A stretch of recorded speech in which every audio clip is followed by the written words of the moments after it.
Hello friends welcome to Pampi's kitchen.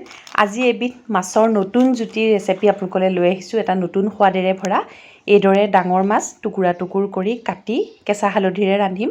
সীমান্ত ৰান্ধিছে, মই সেইকাৰণে ভাবিলোঁ ভিডিঅ'টো কৰি আপোনালোকক দেখাওঁ। খুব আচলতে খাবলৈ সোৱাদ ভৰা হয় আৰু এটা নতুন জুতি।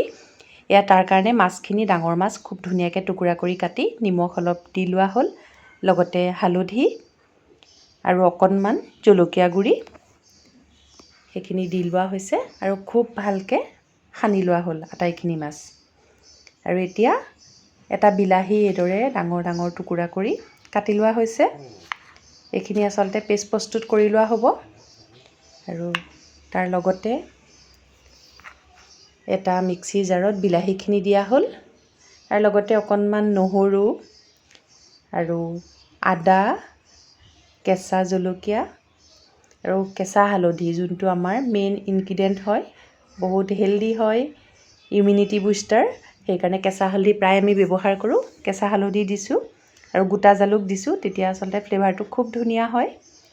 আৰু লগতে অকণমান গৰম মছলা ব্যৱহাৰ কৰিম, তাতে ইলাচি, ডালচেনি আৰু দুটা লং। এই আটাইখিনি খুব ধুনীয়াকৈ মিহি পেষ্ট প্ৰস্তুত কৰি লোৱা হ'ব। এয়া খুব ধুনীয়াকৈ এটা মিহি পেষ্ট প্ৰস্তুত কৰি ল'লোঁ। এতিয়া ৰেচিপিটোলৈ আগবাঢ়োৱা হওক। এতিয়া এখন কেৰাহীত এইদৰে তেল দিছোঁ, অকণমান চেনি দিয়া হ'ল, কালাৰটো তেতিয়া ধুনীয়া হয়। আৰু তাতে পিঁয়াজখিনি দি দিয়া হৈছে।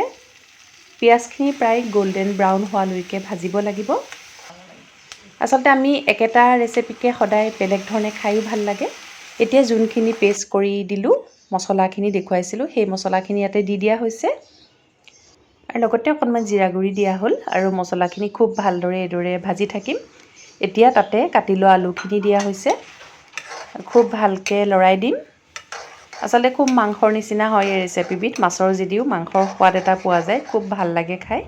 আৰু ইয়াতে মাছখিনি দি দিছোঁ, যোনখিনি সৰু টুকুৰা কৰি কটা হৈছিলে, এইদৰে কাটি নিমখ হালধি সনা হৈছিলে। মাছখিনি দি খুব ভালকৈ এবাৰ লৰাই দিয়া হৈছে। এতিয়া প্ৰায় ঢাকোনত ৰাখিম। এইদৰে 15 পৰা 20 মিনিট সময় ঢাকোনত ৰাখিছোঁ। এয়া প্ৰায় 15-20 মিনিট হৈ গৈছে, খুব ধুনীয়াকৈ ভাজ খাই আহিছে।